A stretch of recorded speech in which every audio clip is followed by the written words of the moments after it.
Hi. I didn't call a New Zealander to kick off today's episode because, well, this week has been chaotic and I just didn't do it. But as I always say, I'm David Farrier, a New Zealander accidentally marooned in America, and I want to figure out what makes this country tick. And never have I felt more weird about being in America. Full transparency, we're recording this on Thursday, January 16th, and by the time you listen to this, the inauguration will have happened. That's assuming there isn't an alien invasion by then, which at this point, honestly, it wouldn't surprise me. In today's Flightless Bird, we wanted to look at the Californian wildfires, which, as we record, continue here in Los Angeles. Last week, we got you to send in voice memos, and we'll get to those. And Rob and I just want to look at how this has all felt before checking in with some who've lost homes and with some that are helping. As I said, I've never felt more weird about being in America. If this episode feels a little chaotic, that's probably why. Thanks for being here. This doesn't seem like the time to do a whimsical line leading into the episode, so I'll just say this is the Wildfires episode.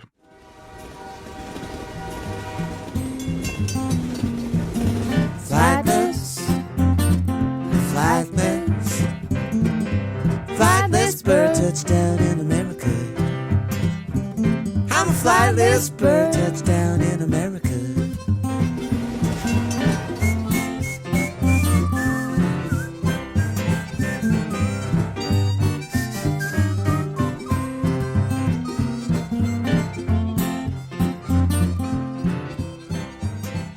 Still found a clever way to exit that intro.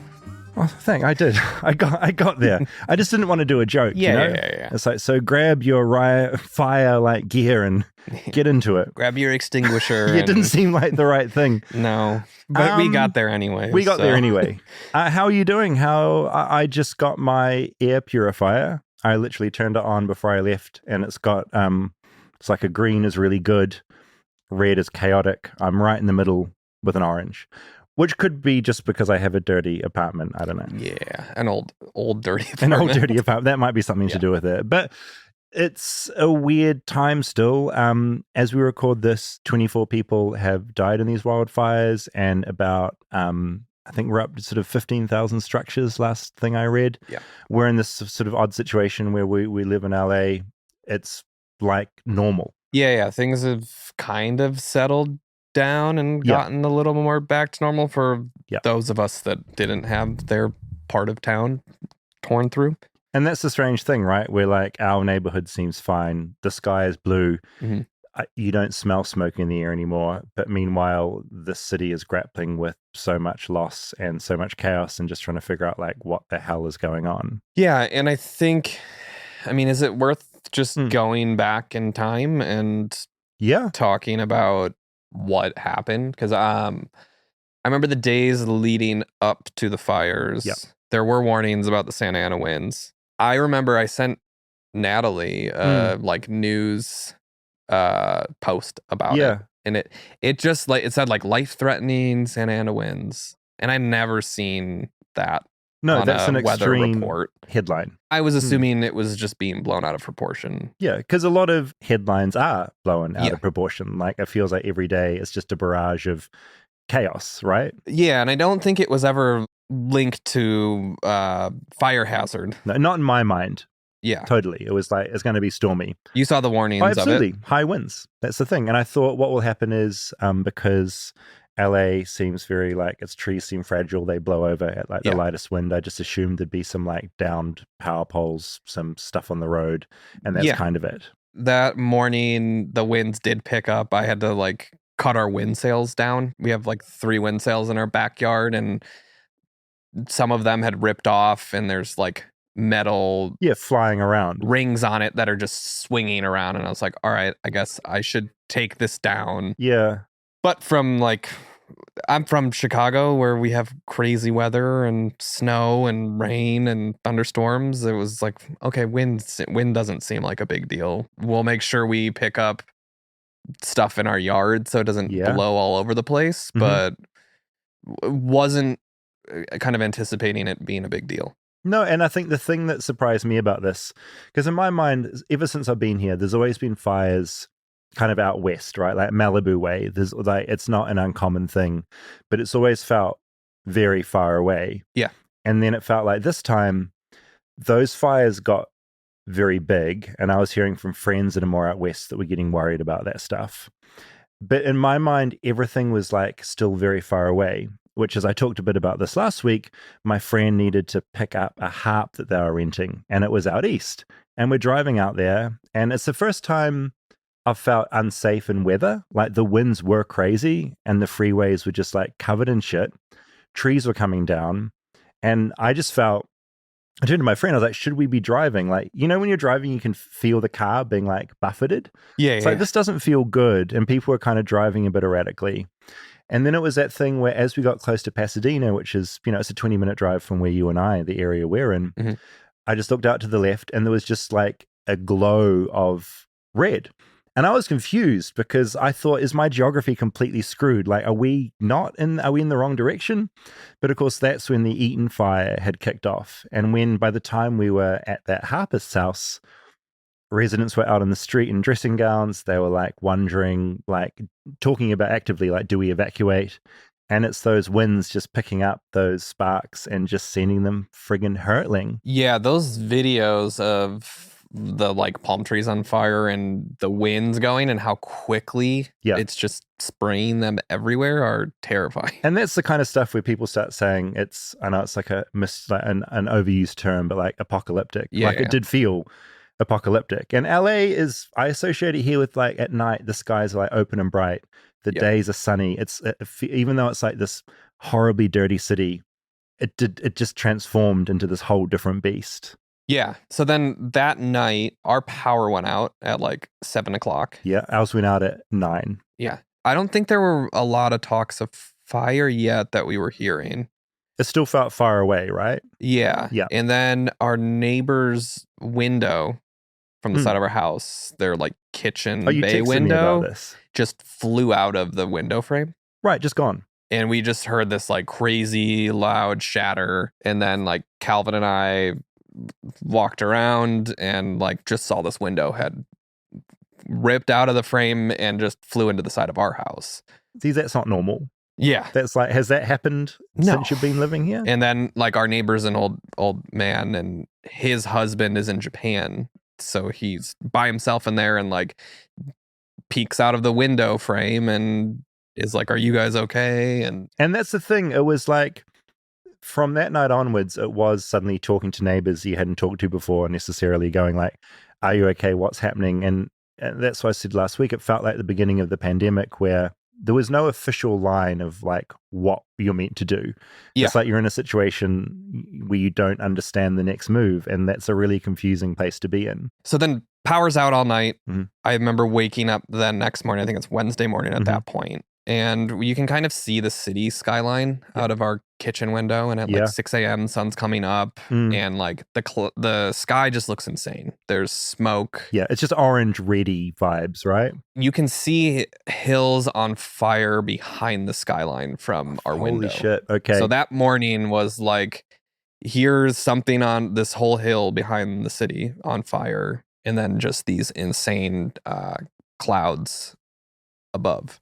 It's at that point, I think I started hearing from some friends that definitely were evacuating and were worried about their houses. Yep.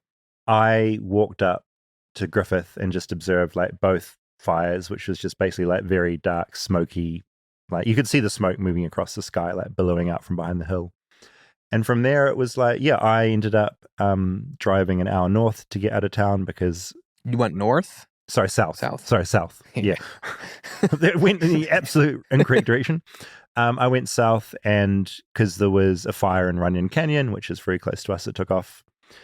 And and this is a situation now where we're back in town again. I'm putting a mask on outside because there's like a lot of debate about the air quality around and I'm just trying to like play it safe. Yeah. But the fires are getting more and more contained now, which is great. The winds as of today have like dropped, right? Yeah. That all those high wind warnings are mostly gone, I think. So from my understanding, the Santa Ana winds are somewhat normal. Yeah. They happen. They just normally happen further north from LA. And the fact that they came down to LA was really what is why we're wreaking a lot of havoc. And just months and months of dryness and then these winds and it all kicked off. I feel like when it was first happening, on like Wednesday morning. No one really in the city knew quite how crazy it was. No. Like I remember even just pulling up maps online. I had to come here because we had no power still, but the office had internet, even though it's closer to the Eaton fires. Yeah. So it was like, could see the Eaton fires driving here to the studio. Yeah. The air definitely getting a lot worse towards here. Mm-hmm. But I don't think it was until like looking at the maps of where the fires were and the severity of it, of like, oh, there's fires on all sides of us. We have Griffith Park right in the middle that easily, like with these winds, so the Watch Duty app, everyone in LA downloaded, I think that morning. Mm-hmm. And you can see where the fire is and where the wind is blowing. Yeah. And we were just a little blue dot that felt like being in the middle of all of it. Yeah. With the wind blowing directly at us. Yeah. Didn't feel great. Yeah. So that was when like my anxiety kicked in and was like, oh shit, this is getting crazy. I don't think we hadn't been hearing from people yet that they had lost houses. And like, I think both the fires were really just kind of getting started at that point. I just remember having that distinct thought of, you know, we're just starting 2025, you know, like this feels unexpected and chaotic. And I'm also thinking like, I feel disorientated. I'm fine. Like nothing bad has happened to any of my stuff. There's, you know, we're going to talk to your friend soon and a friend of mine, and they've lost homes, and that's just a whole different situation. So I can't imagine what headspace they're in.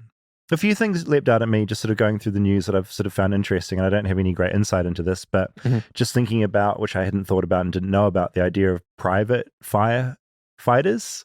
Certain people could, you know, if you've got money, there's like everything in America, it's not all state funded or federally funded. You got this private firefighting service. So if you're wealthy, you can have someone.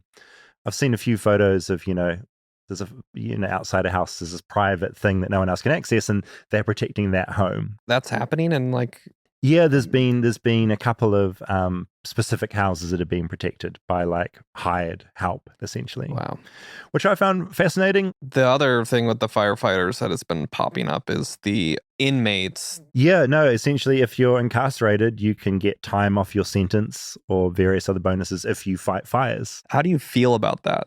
I didn't realize the time off piece of it. I thought it was just like, hey, you're in prison, you've got to come do this. No, so I think it may differ as well between states, but I read a really interesting thread on Threads on the internet from someone that had been incarcerated, and they had seen all the criticism about the incarcerated firefighters being used. And he was like, look, just so you know, I got time off my sentence for this, and sort of went through some of the positives.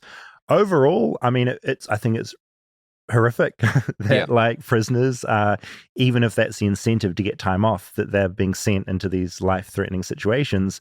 They're not trained firefighters. That's crazy to me. It's not forced labor. They're volunteering to a degree. Yes, but again, I want to look more into this because it's like, what does volunteering mean when you're already in those situations? I want to find out more, and maybe it's something we can nail down into like later on. Various arsons have been happening around town as well. There was a really arresting image my friend sent me a couple of days ago about someone who just lit a palm tree on fire. Like, I saw that. Think, was it in Holly? I don't want to spread misinformation. I feel it was sort of central. I think it was West Hollywood. It was West Hollywood way. I think it was from like a doorbell camera. It was someone that strolls up to a palm tree and the prawns are hanging down, and they just light one of them on fire, and then the whole thing's up. The incredible thing is that they look exactly like my friend's friend, and so they're just all giving, it's not them for the record, just looks similar. And yeah, of course, with all these things, a bunch of conspiracy theories have all leapt out from it. We've got the usual like pedophilia rings, satanic rituals. Didn't Margaret Taylor Greene say something about using the weather control to just stop them? Sounds like Marjorie. That sounds like her vibe. There's a lot of that stuff going on. There's a lot of debate about the idea that budgets have been cut from the police, from the fire and put into the police. That's, I'm just going to read a little news excerpt on that because I think it's kind of interesting. Critics have blamed the scale of the fires on alleged budget cuts to firefighting at the state level and locally by LA Mayor Karen Bass, who is getting a lot of shit right now for a variety of reasons. The California Firefox website contests that narrative, arguing that Cali Fire's budget and number of personnel have both nearly doubled since 2019. A report by Mashable confirmed that while there were cuts to the initial proposal for wildfire funding this year, the state's 24-25 budget ultimately provided more funds than previously.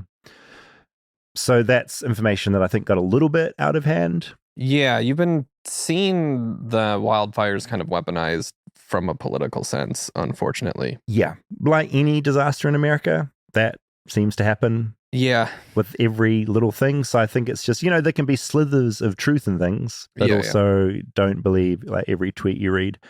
Also, just reading from this LA article, issues with the water supply during the early days of the Palisades and Eaton fires drew controversy as well. Hydrants at higher elevations in the Pacific Palisades did indeed run dry during the worst of the firefighting, but rumors about poor maintenance and regional water shortages have not panned out so far. Yeah, what I read about that, the water supplies were not at any lower of a level. And I think the hydrants running dry, a lot of it was from the actual pumps. They had to cut power in some of these areas because it was a fire hazard if these fires are tearing through and these power lines start more fires. It's also the ultimate case of, I think a comedian made this point, of just people at home, like in their basement, being like, I know how to manage a fire, and just like knowing everything and getting stuck in. Yeah. Before we get into some of the interviews we've been doing, Rob, there was one other article from Yale that I found really alarming, I suppose, in a way. It just said the death toll from LA's catastrophic wildfires has risen to 24 and is expected to increase further. The 16 direct fatalities from the Eaton fire alone make it California's 5th deadliest wildfire, while the Palisades fire, with only 8 deaths, ranks as the state's 14th deadliest. However, the eventual death toll from the disaster is likely to be far, far higher once the health effects from the toxic smoke from the fires are fully realized. Additional deaths can be expected in the coming years because of the large-scale disruption to people's lives, similar to what has been found in the aftermath of major hurricanes. Yeah, I feel like that's what's going on a lot now is people's anxiety about the air quality. Big time. Rightfully so. Yeah. That the like old houses with the lead paint and the asbestos, those burning up and those particles going into the air. Because even in Los Feliz where we are, there's ash like the days after the fire, you could see visible ash. Oh, like it was I have snowing. a white car and it was all over the car. Yeah. That's the thing. And that's not just from, like trees that have burnt and grass. It's from like the most toxic shit that we have in our homes, which is not a great vibe. Yeah. So there's just a lot of stuff on social media too, being like the stuff you're breathing in now is what people at 9/11 were breathing in that turned into cancer in 10 years. And that's just a wonderful background thing to have floating around in our brains as life goes on. Well, and it's just like being shown as social media posts that are scaring people. Yeah. And I think I'm trying to find the balance. It's a balance. Yeah. What to be afraid of and what not to be. And I think just in life outside of the wildfires, that's something I'm increasingly finding because I'm online way too much. You see me, like I'm always looking at my phone and it's that thing. There's so much shit going on that we know about. Like there's always been bad stuff happening. We know about it more now. And I think there probably is more terrible shit going on. But it's like, what are we scared of today, right? Like, what's the thing I need to worry about today? Is it the air I'm breathing? Yeah. Is it a multitude of things? Should I be worried about the inaugurate? What, Yeah.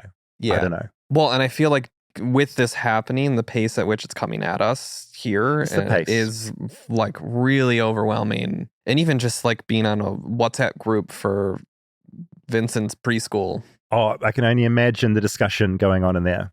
Because you add in parents who are like scared about their kids, all that shit's going to amplify so much. I did see a headline, my friend, it was Rosabelle sent it through, about a bunch of influencers who have now pivoted to like detoxing from the air.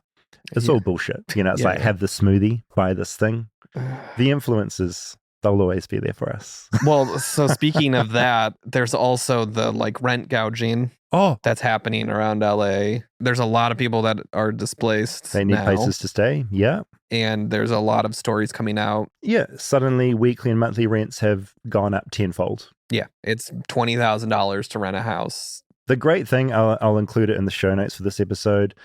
Someone has made a Google sheet that they're basically putting in all the realtors' details, the link, how much it's gone up, basically a shit list. And it's illegal. Like, you're not allowed to do this. And so if you're experiencing this, tell them, like, I saw what it was before. I saw what it is now. Is there a reason you're suddenly not letting me move into this place that I was due to be moving into? Give them all the shit about it, because that shit's illegal. The interesting thing about that is we saw one of those posts in our neighborhood, and there's an acquaintance of Natalie's, and like, it's someone's wife that we know that's a realtor. And she's gouging it up? She's not gouging, but it was a post about the gouging, and then she's in the comments very slightly defending it, of like, well, you don't know, did they furnish these houses so that the people renting them then have it's a stretch what they need, and like that can justify hiking the price up. Well, as if that's all it was suddenly like just happened. Loosely gouging adjacent. Yeah. Also, though, I think, like, just ethically, if you're a realtor in LA, I feel like you're always being slightly, Yeah. And it takes a certain kind of piece of shit to try to turn this into a financial a money-making exercise. Yeah. That's the other thing. Like, out of this, we've seen, as always with any disaster, you see like the worst in people, fucking gouging, and then you see all the wonderful stuff that people are doing and coming together with. It's like both worlds are existing.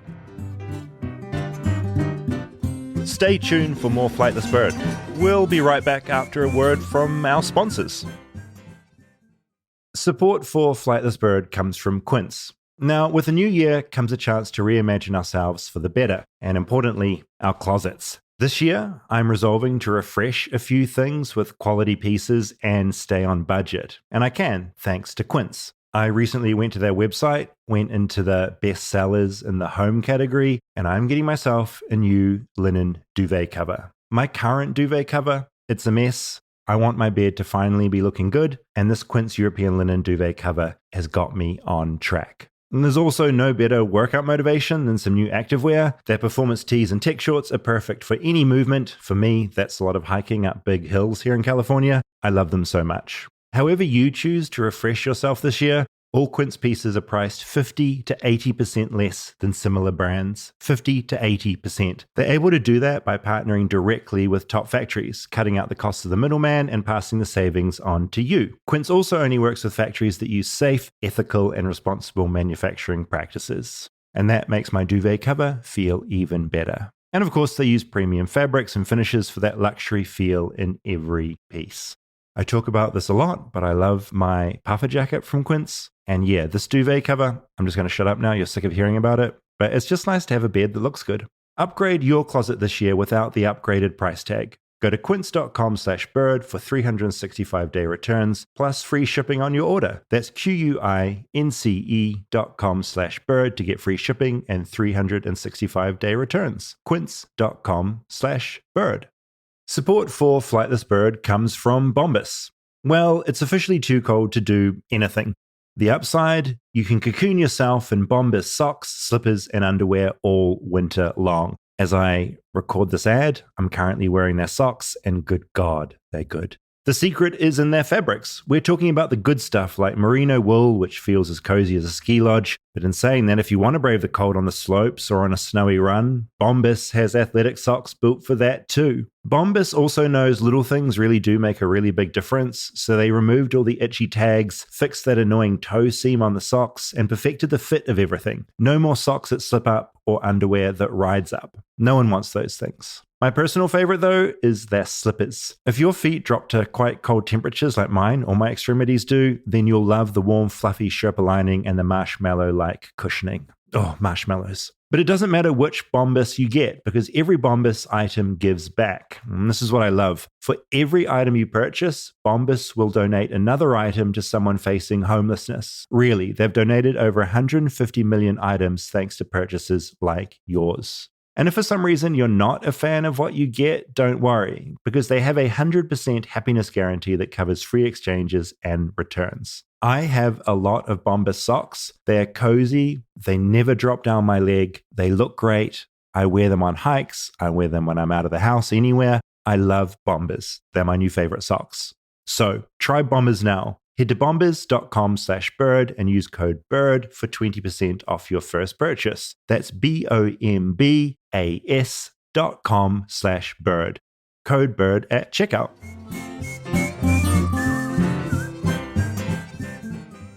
Okay. We're going to get to the voice memos that you sent in. Not all of them, some of them that I found really interesting. But we wanted to kick this off. Rob, you spoke to someone about their experience in the fires. Yep. Oh, you explain it in here, of course. Yeah. It's been a few days since the Los Angeles wildfires started. A number of stories from friends losing homes starts to pile up. Devastating story after devastating story, the wreckage is seemingly countless, and the fires still aren't contained. For a lot of us not in the direct path of the fires, we've been trapped inside. The air quality has reached peak levels, and actual ash is raining from the skies. You try to avoid the Watch Duty app for a few moments to let the anxiety surrounding the reality of the situation lessen, but you open Instagram and watch story after story of people who have lost everything. I see a story from an old friend of mine, Lydia. I used to work with her at the movie theater when we were both in high school. There's countless heartbreaking stories like Lydia's on my feed, but this one hits me really hard. We've kept in touch over the years and have both been on similar journeys, both leaving Chicago to pursue creative fields in California, both trying to forge our own paths out here and find our way. Hey, Rob. I am in Pai, Thailand right now, so if you hear those roosters in the background, that's what that is. My husband, Ryan, and I are traveling with his parents in Thailand and then to the Philippines where his dad is from. So we've been planning this trip for a while to have this kind of trip of a lifetime, family experience. Lydia is now an art director for the Sphere in Las Vegas, working out of a studio in Burbank. Her husband Ryan is a cinematographer. They moved out to Los Angeles to Mid-City in 2020, but through exploring the different parts of the city, they eventually found themselves in Altadena. Even at the time, I was like, how is this part of LA? It just feels so separate. It's just north of Pasadena, along the foothills of the San Gabriel Mountains. It feels like you're in a little mountain town. It's unincorporated. It's really quiet. There's cowboys and horses, just riding down the neighborhood streets. It felt just really serene, and we knew that we wanted to move there eventually. And they eventually did. They got married last year and found a historic Tudor-style house in a neighborhood called Jane's Village. A neighborhood filled with houses built mostly in the 1920s, filled with a lot of charm and a lot of history. Every day we woke up and we're like, we can't believe how much this has changed our experience of living here. We just adored it. We had a little space for our dogs in the back, and down the street there's this park called Loma Alto Park, and there's an equestrian center kind of at the top of it, and you would always see cowboys and their horses, and it was just really beautiful and special. And through getting to know the community, there's so many little businesses that have so much personality. Just down the street from us, I think it has it had the Guinness Book of World Records for the most bunnies collected in the world. Weird things like that just made it such a special and weird little place. Then came the trip of a lifetime. Lydia and Ryan had planned a 2-week journey to Thailand and then to the Philippines with Ryan's parents. Lydia's mom offered to stay in their house and take care of their dogs while they'd be out of town. Sometime the night before we were supposed to leave, our friends Anthony and Victoria texted me, and they were like, hey, the Santa Ana winds are supposed to kick up tomorrow. They're supposed to be really bad, and the last time they were really bad in Altadena, the power was out for a week. A little freaked out by this, Lydia ultimately decided it wasn't worth canceling her trip over and prepped her mom with everything she might need. Like a lot of us, she didn't expect much out of a windy night in Los Angeles. We felt like we did everything that we could do.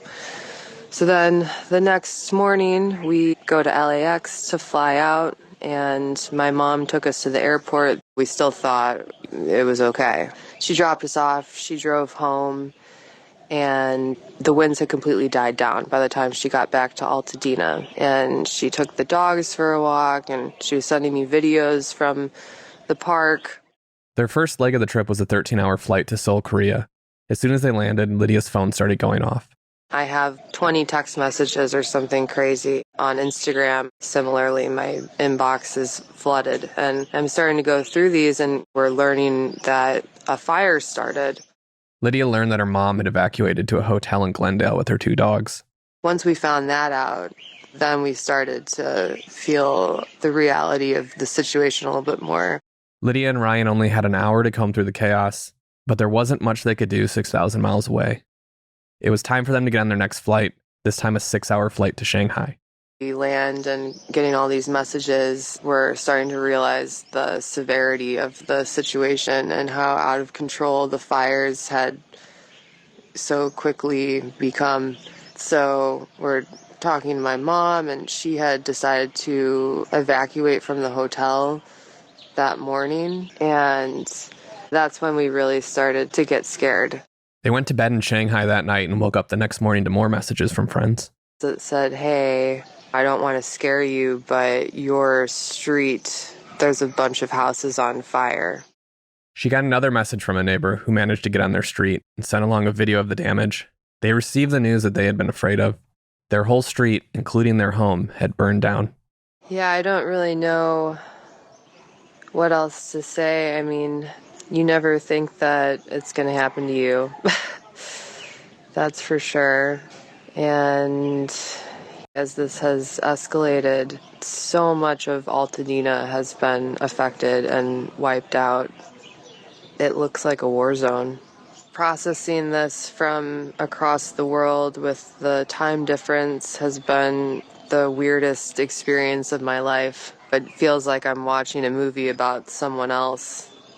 It didn't really sink in until one of my best friends, Ellie, started a GoFundMe for us, and it's very humbling being on the receiving end of so much love and support from your community is, it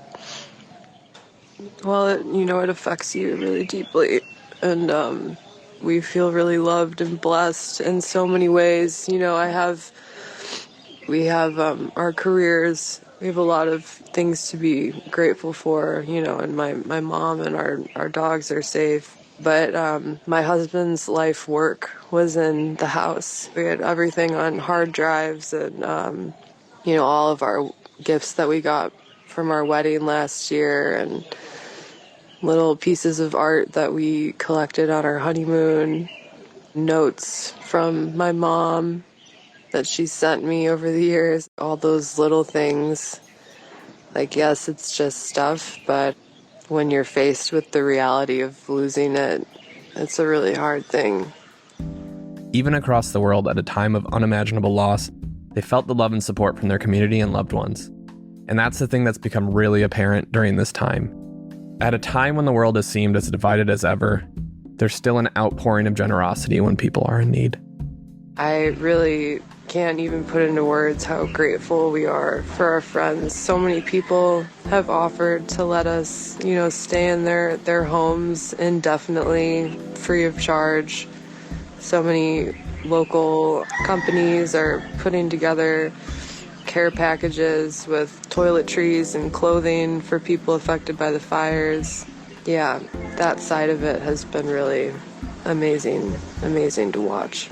I just want to thank my friend Ellie for setting up the GoFundMe when we were feeling uncomfortable about it. We need help. Everyone who's affected needs help.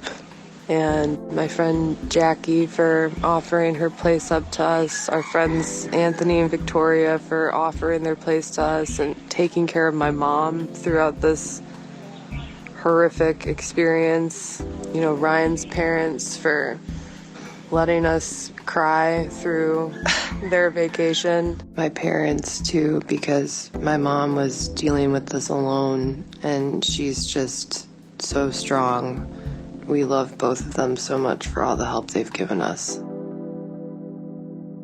I have that thought sometimes when I'm like leaving on a plane somewhere of like, you're out of touch, you can't do anything. It's like, this is like the worst example of what happens when you land in a place. Yeah.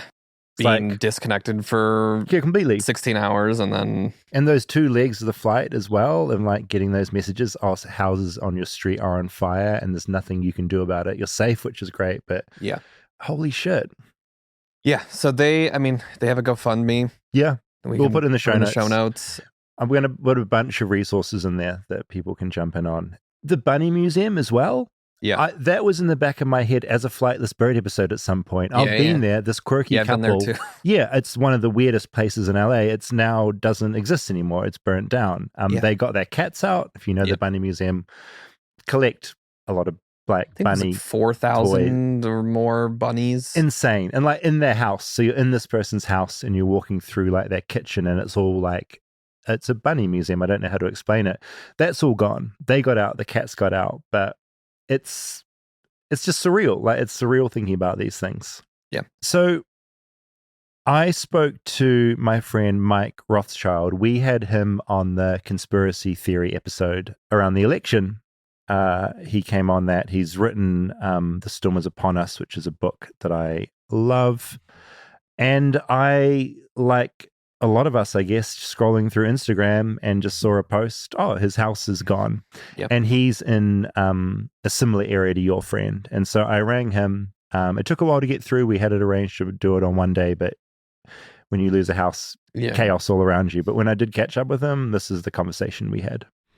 So we started having our fairly regular Santa Ana winds that come from the mountains and sort of blow through everything. It happens around this time every year, and they were extremely strong this year, historically strong. I know people who've lived in Pasadena for half a century, and they've never been this strong.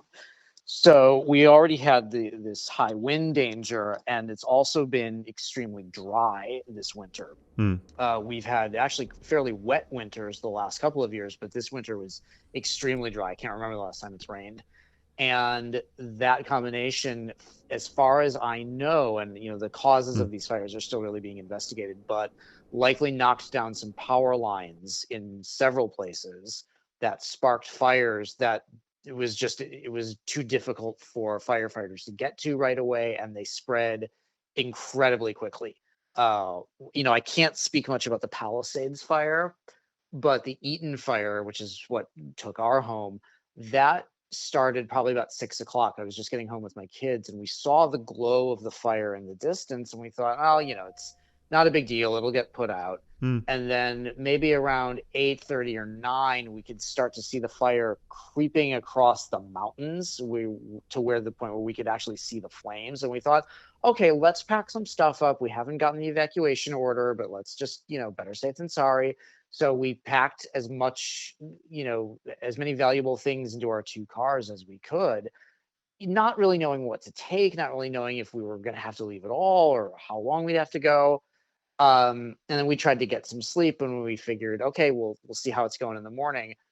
3:25 a.m., my phone and my wife's phone both start blaring, evacuation order, get out now. So at that point, our power had gone out hours earlier. We didn't actually know that. Our house is like freezing cold. Our kids, who are 10 and 8, are freaking out. I'm freaking out. My wife's freaking out. We grab a couple of other things, and then we left, and we ran outside, and it's cold. It's pitch black because all the streetlights are out. It is incredibly smoky. There were no flames at that point. We don't think that came around for a few more hours, but it really was, cars going north, cars going south. And we drove probably about 10 minutes to where my mother-in-law lives in Pasadena. And we stayed there for a few hours until we got an evacuation order to leave her house. And then we went to her church, and we stayed there most of Wednesday, which is where we found out from neighbors that our house had been destroyed. And then I guess it would have been Wednesday night, we ended up driving out to Claremont, which is probably about 30 miles east of LA, and we spent a couple of nights with friends there and then headed up to the Central Coast where we are now. How do you feel towards LA right now? Are you kind of like, we're done? Do you want to stay? We really want to stay. we've built a real community, especially in Altadena. And one of the things that I think a lot of Altadena residents have been talking about is what a special community it is. It's an unincorporated part of LA County. It's just north of Pasadena. It is full of 100-year-old homes. Our house actually was 100 years old. It's just this little cottage, not a lot of storage space, but really charming, lots of character. It's also, Altadena has a really interesting history because it was a red line neighborhood. So Black families who could not buy in much of Pasadena or the rest of the San Gabriel Valley moved to Altadena. So you have generations of Black families that have lost their existences, their homes, their businesses. You also had Altadena starting to see a little bit more of an artistic community and a lot of young families moving in because the real estate there was a little bit more affordable than the rest of LA. Look, how are you keeping it together right now? Because you seem very calm and together. Is that just the simple fact of, you have to? You have no choice. We've got young kids, we've got dogs. We have all of these things that need to be done, all these calls that need to be made. Our mortgage company, our insurance company, my wife's job, the schools, the community meetings. The kids need pants. We need pants. You're trying to take it kind of minute by minute in a lot of ways. Trying not to get too far ahead of yourself. You make a lot of lists. You don't get to the things on your list, but at least you've written them down. But it's hard. The kids are having a hard time with it. We're having a hard time with it. You feel very unsettled. You just feel like you don't know what your life is going to look like tomorrow. We don't know how long we're going to be staying on the Central Coast. We're probably going to move back in with my wife's mom who lives in Pasadena. Her house physically is fine. But one of the things that we're figuring out now is there smoke damage? Does she have to get rid of anything in her house that's porous because it may have taken in smoke? This ash that the fire created, it's not a campfire that went out. This is melted plastic, exploded propane tanks, melted electronics. This is very hazardous. So we can't just go back to the house and start looking for stuff. The National Guard is in control of our neighborhood right now. We would get arrested, I believe, if we tried to go back. So the best thing that we can do to kind of get through this is to really give ourselves and give each other a lot of grace. Stay in touch with our friends, stay in touch with our community. The texts and calls and emails and Facebook messages have just been constant. And really understand we're not alone. A lot of families are going through this. We know at least 24 families personally that have been burned out. And we're all just sticking together and trying to help each other out as much as we can. Look, thanks for your time, Mike. I'll point listeners towards your Patreon. And just thanks for your time when I imagine your brain is just full of crazy right now. My brain is full of crazy. And it actually really helps to talk about this. I feel like I've got this kind of unique position as a journalist who talks about disinformation and conspiracy theories to be going through this event that has become immediately such a generator of misinformation and conspiracy theories, and to be able to talk about it. I feel like I have this role to play, and I'm trying to do it, and it gives me something to do. Yeah, so that was Mike Rothschild's terrifying concept of going to sleep, which we all did that night. Yeah, we went to sleep, sort of assume it will be okay, and then you wonder how many lives are saved by those emergency alerts, which are always annoying when they go off on your phone at different times. It woke them up. And they got the kids out. Like, terrifying also to wake up and just have your house icy cold and realize, our power's been out for ages. And I think people forget, when you're asleep, you sleep through all that shit. The thing that I think gives me the most anxiety about, aside from losing that, but the actual evacuation process and being like gridlocked, trying to get out of this place that's on fire. Completely. I think in the Palisades, people were like abandoning their cars. And they were just driving through fire vehicles to push them out of the way. Yeah, which I think there was that message that went out, like, if you abandon your car, leave your keys there so people can shift it if they need to. But terrifying. I mean, when I was going south, that was my fear. Like, if I leave it too late, are the streets just going to be absolutely insane? Yeah, you're just stuck, and this fire behind you is coming closer and closer. Yeah, and that was chilling seeing all those cars stop, because you realize all those people had panicked and had gotten up and just ran, which is insane to me. I'll put Mike's Patreon in the show notes as well. He does some of my favorite reporting around conspiracy theories, so giving to Patreon is a way that you can help him out. But there are so many GoFundMes and Patreons and people needing help, because of course the relief doesn't, some people don't have insurance. Some people that do have insurance are going to be fighting for God knows how long to get those payouts. It's like, this is just going to go on in the city for years. The news too of like insurance dropping fire coverage and like not being able to even pay it out. I heard that last year that had happened. I heard about that in Malibu, that like at some point the insurance companies were just like, we don't have any more money. We're not insuring for this. We can't. That seems like a whole nother episode and journey. But yeah, the amount of people, like Calvin's teacher lost her house. Yeah, that's the other thing that struck me with Mike, is like, you've just got to carry on your life. Like, he's got to look after his kids and the dogs. And that's why whenever I start to feel like slightly stressed, I'm like, I've got it fine. Like, we have it so fine. One other thing, I liked both of those stories so much because it also just talked to the charm of this like beautiful part of LA that went through this. I think a lot of people think of LA as just being, or I certainly did in New Zealand, like you think Hollywood. Yeah, but it was like this whimsical little part of it. And Christmas Tree Lane is in Altadena as well, which they go all out with the Christmas lights each year. I've seen video of this. Yeah, I went with my mom and Calvin right after Christmas to drive down it, and apparently it's just gone.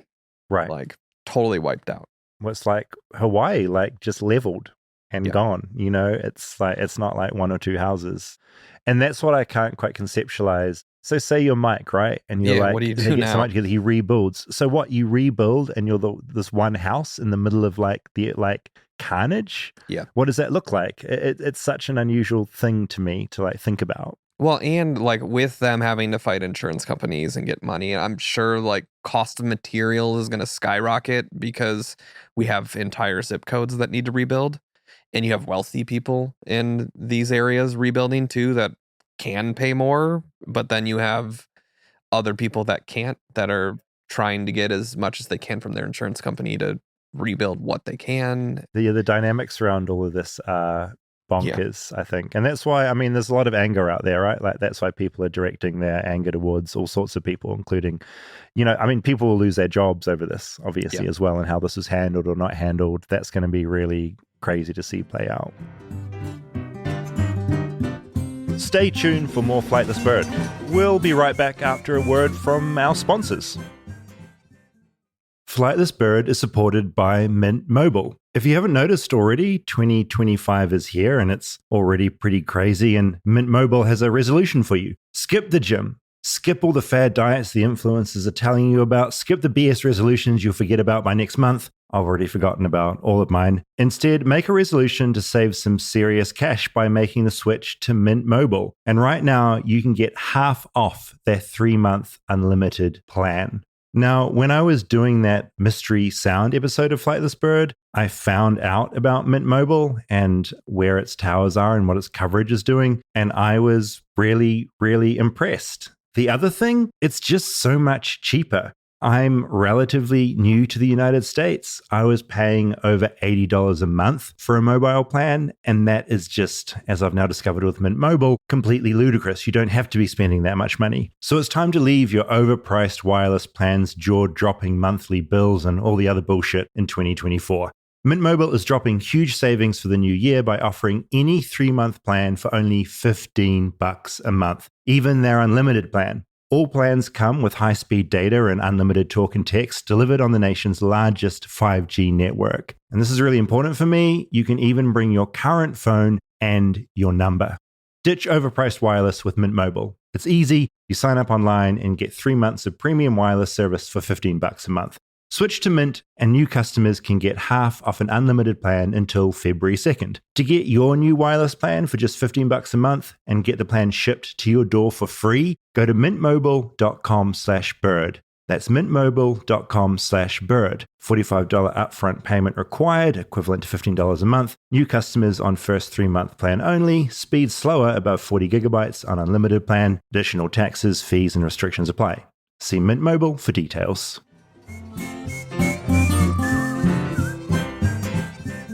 Going to something slightly positive, I reached out to Mutual Aid LA, who are one of the organizations who are just helping. And the idea of mutual aid is that, outside of politics, it's like we're all neighbors, we're all the same, so let's help each other out. Mm-hmm. That's the whole sort of concept. And so this is what Ellie Christie had to say about her work with Mutual Aid LA, because I think they're just doing amazing, amazing work.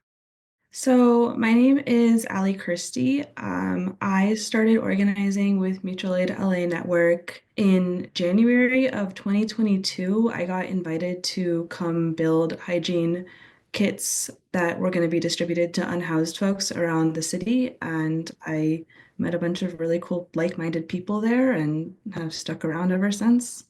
I think that, the frantic nature of the response has been incredibly overwhelming, but I think it's also been incredibly inspiring. We're watching people from all over the city and beyond really rally together to figure out what needs exist at different shelters, what needs exist in different neighborhoods, and get on trying to figure out how to distribute resources as best as possible. The people of Los Angeles are working together to make sure the needs of those affected by these fires are going to be met. And while it's been frantic and devastating, and I think a lot of this is just us trying to juggle personal emotions and also making sure we're getting shit done, getting things done. It's also been so wonderful to see the outpouring of support and community care that has resulted from it. I think that the needs are evolving really rapidly right now on the ground when it comes to donation of items, volunteering, etc. But I don't think that should discourage people. I think that it's sounding like we're having an influx of support, and this is going to be a months, if not years long rebuilding process. And they're going to be just as needed in 2 months, 2 years, even as they are today. And I encourage everybody to get involved today, whether it's through volunteering or trying to pick up items, but know that even if you're not being tapped right now, that doesn't mean that there won't be a place for you here down the line.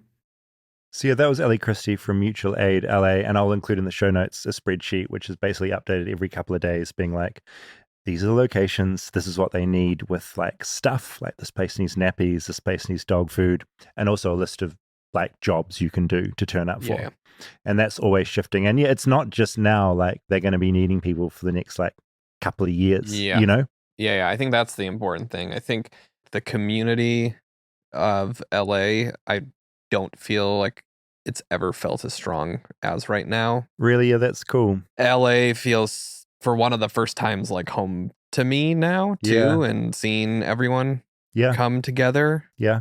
In the parking lot here, there was a clothing drive, and everyone is trying to pitch in. It completely counters that stereotype of LA as being sort of like full of vacuous sort of nobbians, Mm-hmm. It's like you're actually seeing it's a community here, and that's what I love about it. And we're seeing that like 10-fold, 100-fold right now. Well, and it's a community of like creatives that have all come here, and already in LA, a lot of people already transplants here. Completely. There's strays everywhere. So when they all come together, it's like almost this band of misfits. It's like this ultimate melting pot, right? Yeah. Yeah, completely. It feels like everyone from LA almost like most of my friends aren't from LA. Right. They've like chosen to come here, and it's their chosen family. And I think it's that's like coming up to the surface. And that's, making it feel like even stronger and more vibrant. Yeah. I wanted to talk now about Watch Duty, which is this app that we talk about a lot. Yeah, it came up in my doc. Yeah, it's the thing. It's like I'd never heard of Watch Duty before these fires. It's been around for a number of years, but essentially, it's an app. You download it, you jump in there, and it just shows you exactly what's going on with the fires. There's been a bunch of articles about it. I got kind of curious about who's behind it, so I ended up talking to Nick Russell, who has been working with them for a long time. And I just got him to break down where this thing comes from and what it's about. Looking at just like the maps that were out there that first morning freaked me out so much. And then I finally got watch duty because like everyone else did in the city. Yeah, it's this amazing thing where there's certain apps here like Citizen, which is sort of maps crime. Citizen in my mind is just a panic maker. Yeah. Like it's just there to make you scared to be alive, scared to leave the house. There's an axe wielding man 2 kilometers away. There's a rapist in that direction. It's information, but it's clutter. And it's my argument, it doesn't really help anyone. It's not useful information. It's not useful. It's just panic. Watch duty is like when there is a wildfire happening, it is the most useful information and the most clearly presented information you could have, right? Right. It's an interactive live map that you can see where the fire is, and they're constantly posting updates on this fire and that fire, and they've got colors surrounding it. You can turn on wind direction. I mean, I was on it nonstop from when they started, and I downloaded that app to a day or two ago. Same. And just jumping on, and you can see a fire, you can see how contained it is, you can see the warning levels. If there's a press conference happening in the city, it's linked to that. So, and the other thing that it might seem like a minor point, but apps can be such a horrible experience. Like you get the app, I'm giving it my email. Yeah. It's like this whole process. Watch duty, there's none of it. You're just in. And it felt like an experience that I want to be having online all the time, but never get. And that was also why I wanted to talk to them, to be like, how is it this good? Like, this isn't how the world works anymore. How is this so slick? So yeah, this is Nick Russell. My name is Nick Russell. I am the Vice President of Operations at Watch Duty. And how did you get involved with this particular app that suddenly everyone seems to know about and is using and is literally saving lives? Yeah, my story is a little bit colorful. So I don't come from a fire background. I spent the last 10 years of my life managing the largest organic dairy farm in Northern California. And my last year working there, I volunteered simultaneously at Watch Duty, starting as a contributor, becoming a reporter, and then eventually building and deploying our Echo radio devices that are now scattered throughout the West. What is an Echo device? Yeah, great question. So our Echo radio devices are a force multiplier for us. What they do is they monitor hundreds of first responder radio frequencies simultaneously, and then they send us alerts of potential wildland fire dispatches in our internal communication system, Slack. And then it sends us all the audio from that in 1-minute snippets with the dead air removed, and then transcribes that into text. So that's how we're able to react so quickly of new wildfire ignitions. And maybe this is a good place to zoom out about this whole situation because, I downloaded the app 5 days ago. It's the first I'd ever heard of it. I log in, incredibly clean interface. I'm getting a lot of information about the size of fires, where they are, wind directions, wind speed. This is a very big question, but how is this thing working? Yeah, no, it's a great question, and I think it's probably best to zoom all the way out and kind of talk about how it was conceptualized and how we got to where we are today. So our co-founder and CEO, John Clark Mills, had a very rich history in the tech industry. He had built several software companies and sold those. And so after the last one, he moved to a rural area in northern Sonoma County, completely off the grid, making his own power. And about 6 months after moving in there, he had encountered several experiences with wildfire helicopters flying over his area with with buckets. And he was trying to figure out what was going on. And so he, sometimes was able to piecemeal the information together, but it was always challenging. And then finally, the final straw was he was evacuated due to the Wallbridge fire, which devastated much of western Sonoma County. And so when he got to a safe area, he started looking and trying to figure out where the fire was, where it had started, which areas were threatened, resources for evacuees.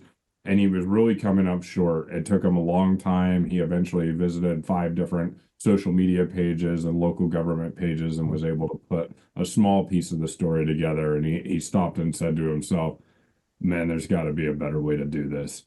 And so he spent the rest of that year riding around on fire engines, learning more about wildland response and suppression, took some classes on wildland firefighting that year. And in August of 2021, Watch Duty was born and launched to the original three counties in Northern California, Sonoma Lake and Napa County. That next June, we launched to the entire state of California. We finished that season covering many wildfires throughout the state, unfortunately, and continue to grow our user base. The next year, we expanded to 11 Western states. And then this year, we've now expanded to cover a total of 22 states and 1,476 counties. And so the original intention for Watch Duty was to solve the problem that John was experiencing and get all this pertinent information into one place, and then have a delivery platform that wasn't clogged up with the nonsense on social media of direct energy weapons and space lasers, just clear, concise, actionable information so that folks could make a plan for what their next step was. And so I think that's really what's made it grown and popularity. And to your point, it's just so easy to use. And because we're a nonprofit and we're not focused on the money, we don't want your name and we don't want your email address because we're not going to go back and bother you with marketing. So if you noticed when you download the app, you weren't asked any of those things. It was simply which county do you want alerts for? And then once you've selected that, you start getting those. And so the magic behind all this is the people, right? We've built some incredible data aggregation systems that all come into our internal communication system, Slack, as signals.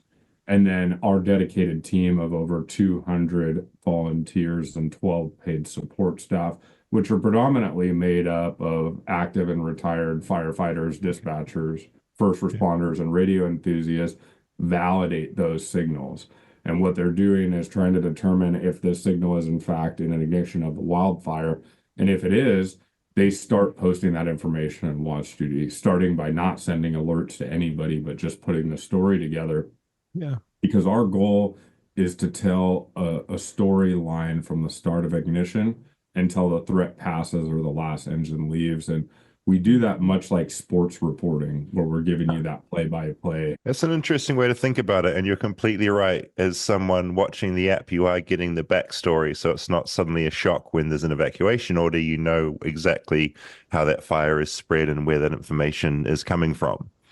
That's right. Yeah, that's the goal. You know, you need the context, you need the granular information. And what I always like to tell people is where I'm at, I need to know when the fire's 5 miles away. I have livestock to move, I have pets, I have children.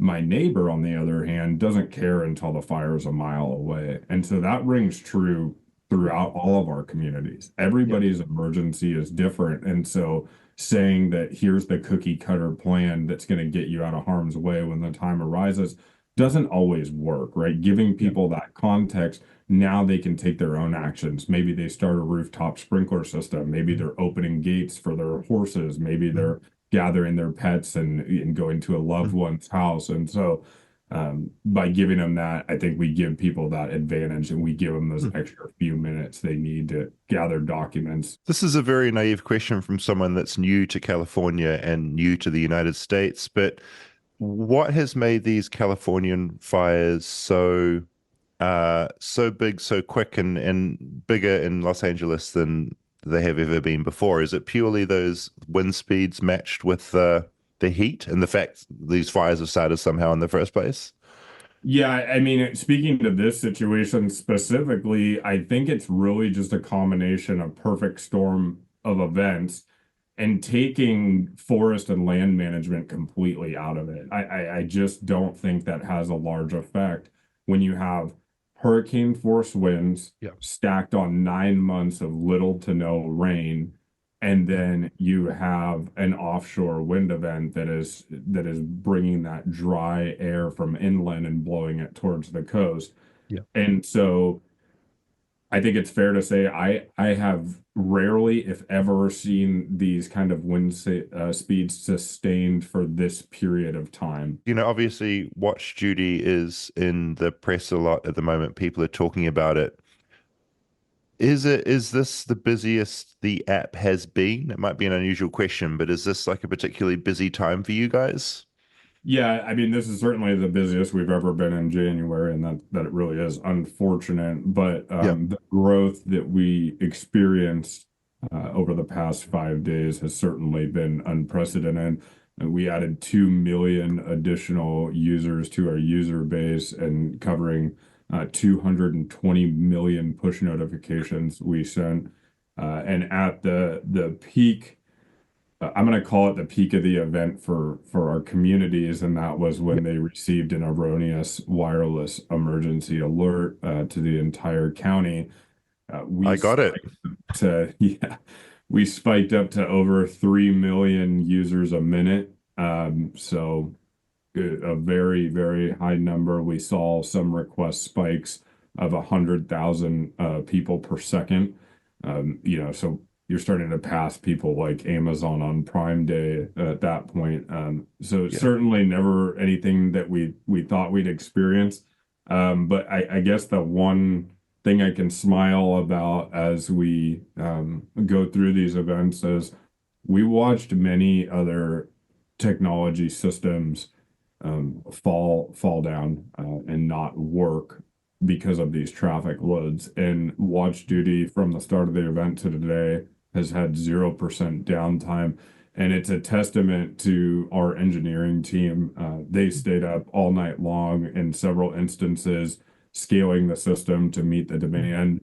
And I think it really just speaks to the labor of love of this team. Why do you think there was such a spike this particular time? Because your app has been around for a long time. Is it the fact is there's a lot of people in Los Angeles and it was affecting people in Los Angeles? Was it some social media trend? I've never seen such a big sudden uptake on an app like this. Yeah, I think it was the wildland urban interface, which became the urban interface story that really Yeah. gathered so many people's attention. I can't think of a recallable moment outside of Watch Duty history where 10,000 plus homes were lost in multiple fires. And so um, I Yeah. think that's a big reason for the growth. But then the other side of it is all our growth has always been 100% organic. We don't spend money on marketing. It's always people Yeah. on X or Facebook saying, "Hey, you got to download the Watch Duty app." And so I think we've done the right thing for so long, and our user base was certainly large before. It was about 3 million people. And so there was many people in those initial hours from Sacramento, from Oregon, with loved ones in the Los Angeles area, and they started saying, "Hey, use Watch Duty. That's what we Yeah. use here. We experience Mm. fires 5, 10 times a year. That's what we use." Mm. And then as soon as people started seeing like, "Oh, this isn't just a dot on a map. This is contextual. You're showing Yeah. evacuation zones. You're showing surface winds. You're showing these red flags that could elevate the fire spread." And everything in one place, and then people just magnetized to it.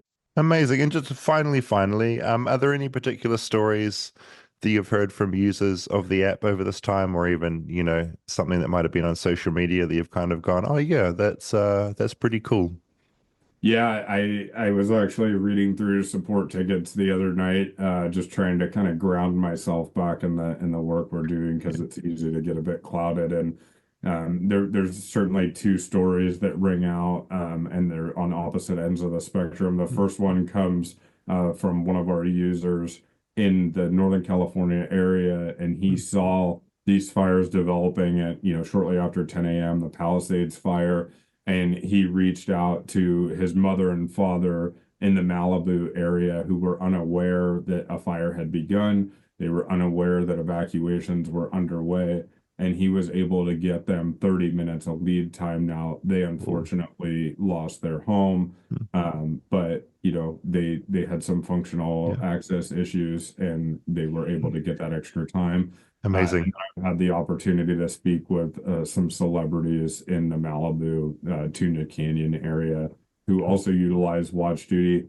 And my favorite one is there's a neighborhood, and I'm not intimately familiar with the area, so I'm not even going to try to quote it, but the fire department was able to save many houses because a celebrity had invested a pool drafting system, which allows fire engines to connect to their swimming pool and take all the water out of it. And so they learned about the fire from the Watch Duty app.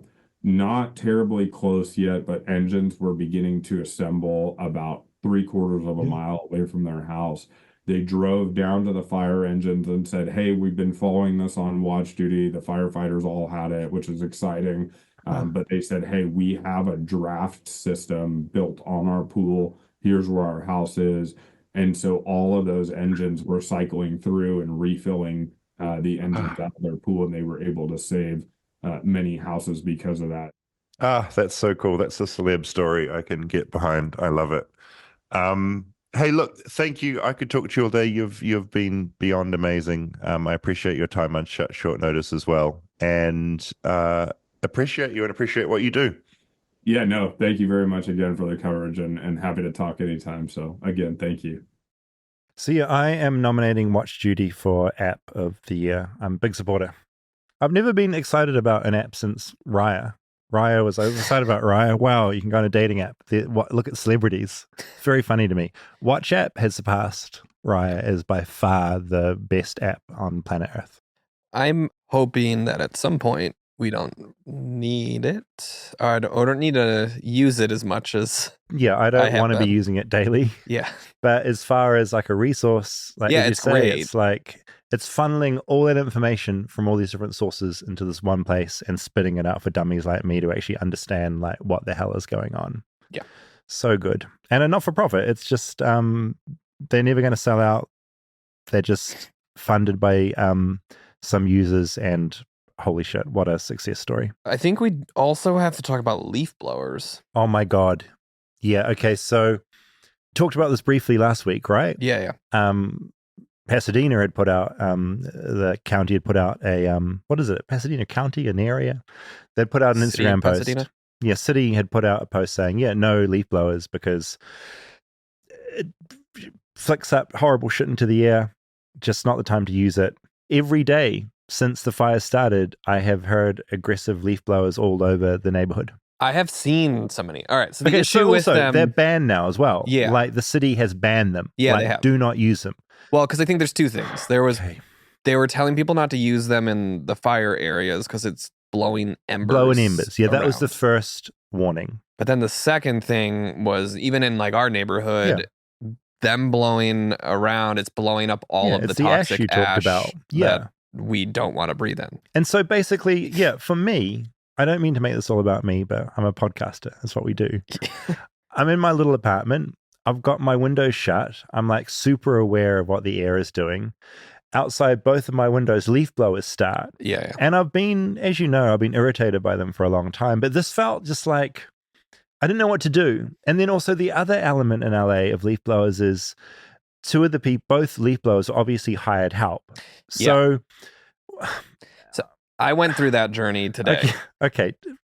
Pray tell. Because I've keep seeing them around our neighborhood.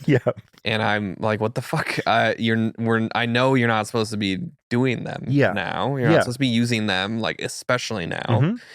And I was driving and I saw a guy using it. And my first thought was like anger. He's endangering people in the neighborhood.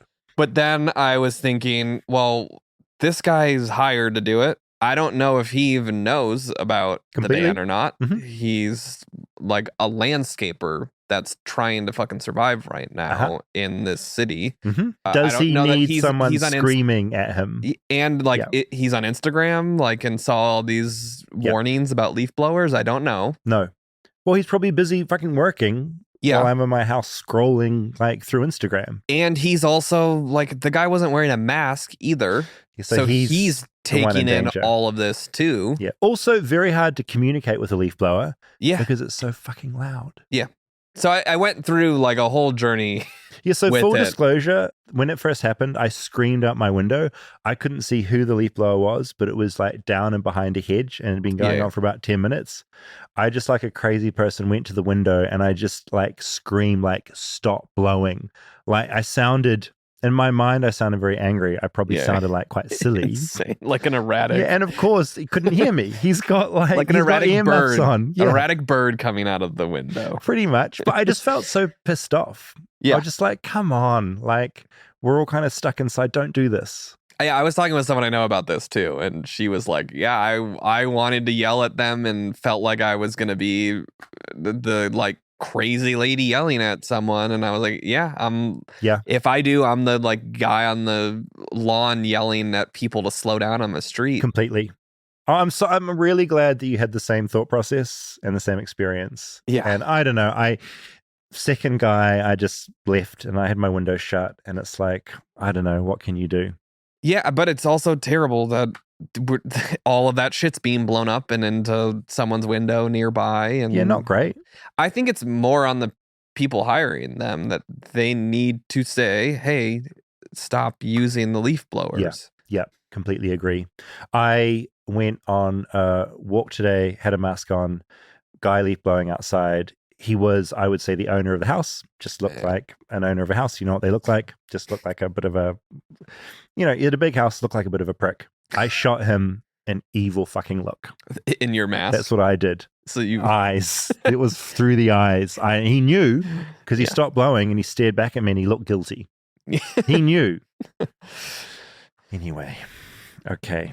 Now, we got a number of voice memos sent into our email, flightlessbirdchat@gmail.com. Thanks to everyone who sent in. We sort of asked for your experience related to fires, either now or in the past.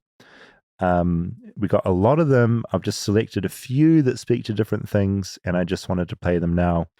First up, Zoe, who grew up in Malibu in the late 70s. I just found her look back at the history of these fires quite interesting, and she also just has a really great voice. Thanks, Zoe. Hi, David and Rob. My name is Zoe. I am calling to tell you that I grew up in Malibu in the late 70s, early 80s, and wildfires were very common. Our house burned down when I was 10 in a wildfire in Malibu in 1984, and it was one of the most horrifying, traumatic, scary things I have ever experienced, which is just a club you do not want to be part of, and everyone is going through right now. I was pulled out of school, and there was black ash falling out of the sky, and the fire was coming over the ridge, and it jumped the ridge so quickly. It scared me so badly. We didn't get to take our cats. We just had to walk our horses on the beach, which was horrifying as a fifth grader to me. And then my dad was always, during the year, doing these burns on our land to keep the brush back. And every year we would have to evacuate, and the Santa Ana winds were so vicious. I remember my lips would be so dry and cracked and bleeding. And I found it so frightening because, you know, PCH is the road in and out of Malibu. I mean, you've got Canyon, Doom, and Malibu Canyon. If those get closed, there's just that one road, PCH. So I vowed I couldn't live there as an adult because I was too traumatized and scared from the fires, genuinely. And the fires that I'm seeing now, my dad is still out there, and the fires that I'm seeing now are about 10,000 times more forceful and quick and devastating.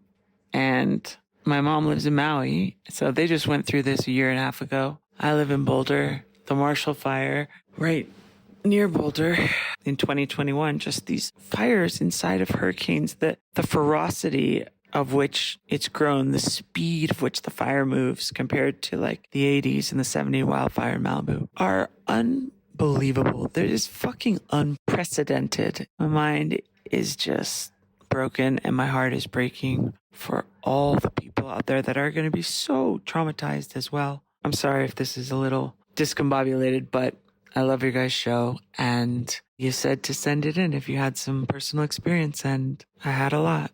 Anyway, thank you for the work you do. Sending love, and be safe and help each other. Yeah, I liked that there was just some context and a reminder of this always existed here. Yeah. And it's been a part of people's lives, which is something I haven't got to clock because I haven't been here long enough. But also the fact that this was just so much bigger. Yeah, if it's blowing her away and she's experienced all of that since she was a kid, I think it says a lot. There were those videos from the Malibu fires of the last couple years that were terrifying of like being on the road and having to drive through that. Yeah. And just like engulfed in flames everywhere. It's that thing when it's not in front of you, it's like it's might as well be like a million miles away. It's that thing. This time it just felt very close. This is Alyssa, who lives in North Carolina and runs a research magazine at the university. Hi, David. My name's Alyssa. I'm from Durham, North Carolina, and I actually run the research magazine at the University of North Carolina at Chapel Hill. So I've spent a lot of time with climate scientists, and one thing that I find really interesting about wildfires is actually more wildfires happen in the southern United States than the western United States. And so people are always thinking of places like California and Colorado because of how massive the fires are, like what you guys are experiencing right now near LA. But there are multiple small wildfires that occur throughout the southern US, I think over 80% of the year. Yeah, so maybe like an obvious thing to state, but something I'd kind of forgotten is that, again, like, because it's here, it's all I'm thinking about. But fires in America they are a part of life here. They happen. Yeah, I do remember seeing a map one of the times when I was looking at, this was before this fire, but one of the other fires of how close it was coming. And there's fires everywhere. Yeah. Well, that's the thing. Now we've got watch duty, right? It's like you can kind of keep an eye on that and see that they are just all over the States all the time. Yeah.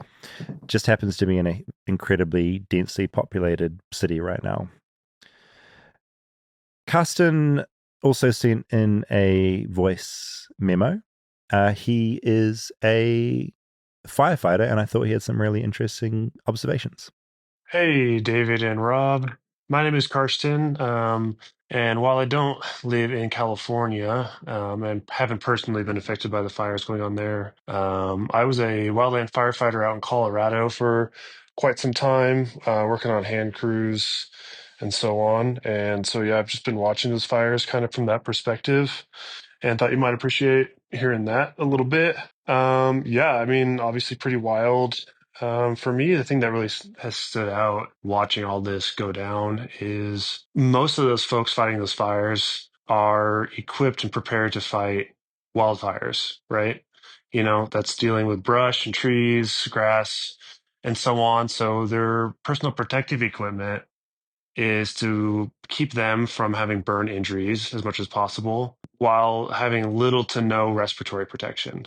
The crazy thing about these fires in California is obviously the structures being affected. I mean, thousands of structures burning down, and watching videos and seeing pictures of, I mean, not just the first responders, but just the folks living in those areas being exposed to just such a high concentration of these like carcinogenic like chemicals and products of construction that are being burned, and just knowing how much they're inhaling, that to me is just, I think, maybe kind of an overlooked thing that's happening right now.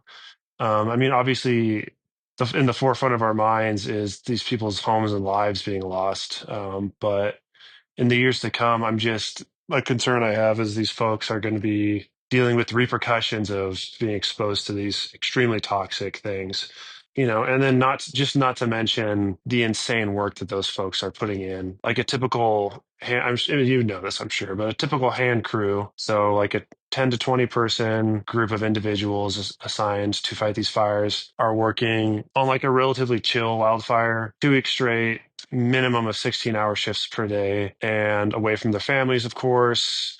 Usually no can't contact their families. It's but then when you show up to a fire like this that's just sweeping through these communities, you know, people are going to be putting in some pretty crazy amounts of work. Just some thoughts. Hope you all are doing okay and your families are doing okay and your friends are doing okay as well. Much love from Colorado. So yeah, that was Carsten, and I hadn't thought of, I just hadn't thought of like the amount of work that firefighters do.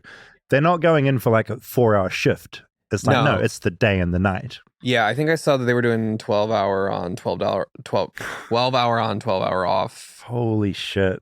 That is something we failed to mention so far in this is just first responders. Yeah, thank you. Jesus. And I think they're coming in from Arizona and from Las Vegas and all over the place to help, and planes are being sent and helicopters. Yeah, and while all of us are actively getting the hell away from fires as much as we can, like they're coming in there to like save people and save homes. And so they're the ones, I'm just moaning about like breathing in some air like brushed up from a leaf blower.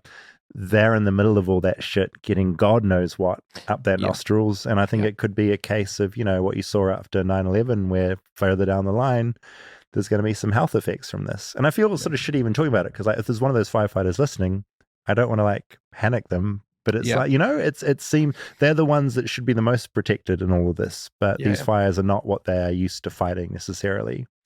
Yeah. Ugh. There's one final voice memo I wanted to play. He didn't want to give his name. He just had an interesting little factoid that now makes me think I want this to be a separate episode at some point. One thing to look into if you do an episode on fires in the US is smoke jumpers. I don't know if you've heard of that, but essentially it's people who jump out of planes and parachute into wildfires and put them out. I know at least at one point in time, they put out something like 90 odd percent of wildfires before the public even knows about them.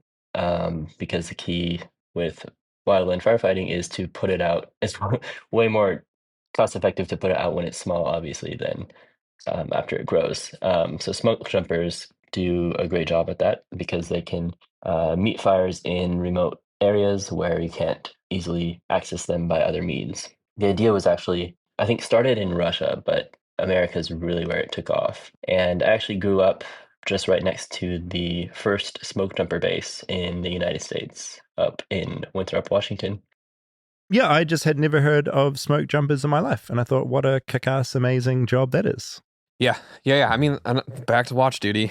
Like seeing the little ones pop up too, which I'm sure what he's talking about, those aren't even on the radar. But there was the one in the Hollywood Hills, I think Thursday night last week, that was getting closer to us. And they got on it quickly. So quick. Yeah. And again, first responders, holy shit. It's just infinite respect. One of the most terrifying jobs I can ever imagine. And I don't imagine the pay is particularly good. It's just a really brave thing to do. Sort of the opposite job to podcasting, I feel like, in a way. So look, thanks to everyone who sent in those voice memos. There were so many of them. Also, just so many stories coming in. Couldn't get to them all, but we do read all your emails. flightlessbirdchat@gmail.com if you want to get in touch. I've got a little bit of feedback to the Sharks episode. Do you want to hear some of that? Let's do it. Brett wrote in, and Brett was one of our shark attack survivors from the episode. And this email, like, it really blew me away. And he'd listened to something you'd said. He just said, I thought it was interesting that Rob brought up the odds of being attacked twice. I know we talked about it, but I'm just traveling back from South Australia where I was visiting family and avoiding sharks in the surf. 2 days ago, I was at a very remote spot that had a little memorial for a man named Philip Hawley, who had the unfortunate nickname of Sharky. He was attacked twice by sharks, but ended up dying in a car crash of all things. I can't remember if I told you this when you had a chat, but very apt timing considering the podcast and Rob's question. Keep doing what you're doing. I've become a big listener since we met. So this guy Sharky was attacked twice by sharks, survived, and the thing that ended up killing him was a car crash. It's like not a shark attack, which is wild to think about. And escaped death. Twice. And ended up dying in a completely different way. It's super tragic. He sent me a photo of the memorial that they had. I found that just, I don't know, at times life, you just go like, holy shit, like how is this thing even happening? So much respect to Sharky, rest in peace. Cassie also wrote in, I really enjoyed the shark attack episode. I'm a therapist who lives on Cape Cod in Massachusetts. I just wanted to point out that you unknowingly highlighted how to process and mow through a traumatic experience and address PTSD. The Bike Club illustrated wonderfully that in order to process a traumatic experience, you have to learn how to take ownership of your story, share it, or at least write it down yourself, and find connection to community. These are key comments of trauma-focused cognitive behavioral therapy and one of the main evidence-based treatments for PTSD. So that makes us qualified psychologists? We are now qualified psychologists. A note, podcasters are not qualified psychologists. We just like talking. We just somehow stumbled upon one useful way. We did. I mean, that was all from the Bike Club advice. And yeah, it was accidental. The Bike Nothing Club. we did. Oh, it was absolutely accidental. A few other things that came in related to some older episodes. We mentioned how movie posters now are just terrifying and everywhere. Mike said that instantly brought me back to a scary experience from my own childhood. In the 90s, grocery stores used to have little movie rental hubs, and they'd often have one or two big posters for a current release. For whatever reason, whoever was in charge of picking those posters decided that Hellraiser would be a good one to have visible to the entire store. I spent many times standing in line with my parents at the grocery checkout lane, trying desperately to look anywhere but that godforsaken life-size poster with the large LED lights going all the way around it. Many times I close my eyes in bed and see that image of Pinhead, and it was absolutely terrifying. I just found that very funny. Hellraiser is probably my favorite horror film, like iconic Clive Barker shit. And yeah, Pinhead is, as the name implies, if you don't know him, Google him. He's scary. Yeah. Do you know about Redbox? No. In grocery stores. Now in grocery stores they'd have, like, do you know about Blockbuster though? A Blockbuster Video. Yeah. So there was like Blockbuster, then transitioned to Netflix and Redbox. Okay. A little bit, where it was DVDs in this box at the grocery store, and you could just go rent them from this box. Is it like automated? It was a vending machine essentially. Oh, amazing. For DVDs. Did you use that system? Occasionally. I think they maybe exist a little bit still. It's wild to me. I remember the first time I visited America, I went to stay with my friend who was off this message board that I met, like a goth message board that I used to frequent. And yeah, at her house, she had all these DVDs lying around. I was like, what is this? And she's like, this is Netflix.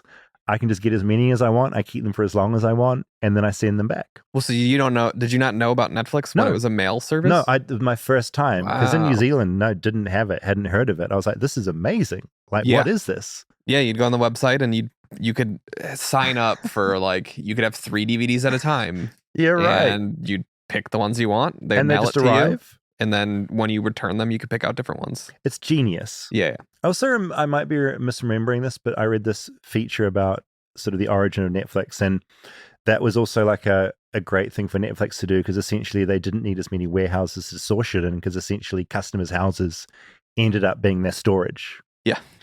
That was like, I think, the start of the demise of Blockbuster, which we need to do a Blockbuster episode. Oh, we do. Because in New Zealand, it was Video Easy was our Blockbuster. I would love to do that. I think there's still a Blockbuster that exists. I think it's the Pacific Northwest. Oh, so we need to go there, right? Yeah. I think you can also, to local residents, it was on like Airbnb, I think, at one point, where you could stay at a Blockbuster. I might be wrong, but I think we need to look. I think that was it, but it wasn't just to anyone. I think you needed to be a local. But I love this concept. Let's look into into the last Blockbusters. And I mean, that is, and I know you and I both grew up loving videos and stuff. Really like this bit of feedback from Ali, who had something to say about my friend Hayden, who often starts episodes off. I'm a long-time listener, and the best part of my Tuesday morning is listening to Flightless Bird. I like reading out compliments about our show. That's it. That's it. Thank you, Ali. I'm a zoologist, so I always love the animal-centered episodes and topics, and how David is always quick to defend the stigmatized animals. That's what I'm here for. I listened to the shark attack episode and very much enjoyed it, but I do have a comment about something said early in the episode by Hayden that has nothing to do with sharks or shark attacks. In the intro, David's friend, her word, not mine, Hayden said, "There's no similar PR campaign going on for lions. I must vehemently disagree. There is a deeply rooted PR campaign for lions, so deep in our cultural fabric that we no longer are even aware of it anymore. The campaign was made strong in 94 by the With Disney The Lion movie King? The Lion King. Yeah. And its two sequels, its 2019 remake and its sequel. Mustafa, Is that the new one? There's the new one Yeah, out. oh my God, yeah. The reason there's no PR campaign for I just love how specific this is. The reason there's no PR campaign for lions is because no one ever shits on lions. It's all king of the jungle this, and wow, so majestic that. Do people even know about lions? The males will murder babies that aren't theirs so they can make their own babies with the mothers that much sooner. Simba and Mufasa certainly never had a sing-along about that. What really irks me, though, is the juxtaposition of lions with hyenas. She's off on a rant now, I love it. Lions being good, hyenas bad. You want to talk about an animal that needs a PR campaign? It's the hyena. They're the coolest animals no one knows about, and they get such a bad rap because they're scavengers. Back to the Lion King. Spotted hyenas kill 65 to 90% of their own prey. They're literally the opposites of scavengers. And did you know that lions are way more likely to steal kills from hyenas than the other way around? That's a smear campaign, if I ever heard one. Some final things. Yeah, big lion. The weirdest things, all hyenas have phalluses, males and females. Yes, Look I it do know up. about this. I will be looking it up. The females have an elongated clitoris that is phallic in shape through which they pee and give birth. They give birth through what is fundamentally a penis. How badass is that? That is fucking badass. Yeah. Thank you, Ali, for the facts and also ragging on Hayden. He needs to be kept in line. And I wanted to end on just something that resonated with me. It was about our Black Box of Doom episode. David wrote in, you touched on the theme of losing the record and memory of what has occurred due to the shifting platforms it's recorded on. Also, the sheer volume of content we accrue in our photo storage. Much we can't even remember despite having hard evidence of the day. This terrifies me. It tweaks a deep anxiety that what in a moment or period of life is so important can be forgotten, either from our own memory or the collective records so easily. It feels natural that what we feel is special, fun, of beauty, or in some other way important in one moment should be preserved. We should remember it. Those that review our lives at our funerals or when the aliens archive it should be able to piece together those important moments to summarize the paths we've been on. But instead, it's all just noise. We remember none of it. None of it is worth anything to anyone and is simply of no significance. And I hate that it's of no significance. Did you write that in, David? It is pretty much in my brain, this particular David. It's oblique. He went on to share some pretty personal stuff, which I won't read out, but he concluded with, the conclusion to this train of thought is existential dread, that all things are, it's a uplifting thing to end on, that all things are meaningless and lost to the abyss of time. But I prefer to think it means that our archives simply don't matter. Records are meaningless as they by nature are an insufficient representation of the past, and enjoying now is what matters. And I hope I agree when I'm 90 and don't feel like I'm missing out by not having terabytes of pics and videos to spend my last years lost in. I hope you didn't bother to read this whole thing. I really liked that message from David. But look, don't worry. I'm going to bring us up to end on. Well, my only thing about that is that fit at a episode about wildfires where people just lost all of their homes. That's an incredibly good point. No, I didn't even think about that. Of saying your stuff's not important. Yeah, holy shit.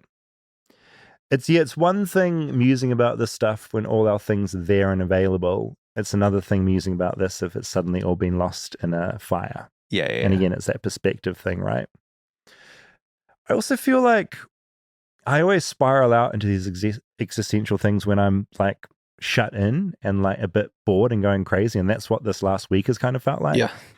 People that actually have like terrible shit going on, it's like the opposite. They're just like out living and surviving and not just like lost in their own brains like I have been all week. Finally, it's another David Chamberlain. You're just only picking feedback from David's? Of DBW Productions. This is what he wrote. Subject, and we're going to end on this. Creed-inspired version of your theme song. Hi, David and Rob. I love the new show. Keep up the great work. I'm a full-time music producer in LA and whipped up this cover of your great theme song. I just did it for fun, but if you ever play it, just credit me and my studio website. I'm playing everything and singing. So, his name is David Chamberlain. His website is recordla.com. He is from DBW Productions. And this is the Flightless Bird theme song, which you have heard hundreds of times now, but done as if by Creed. Goodbye.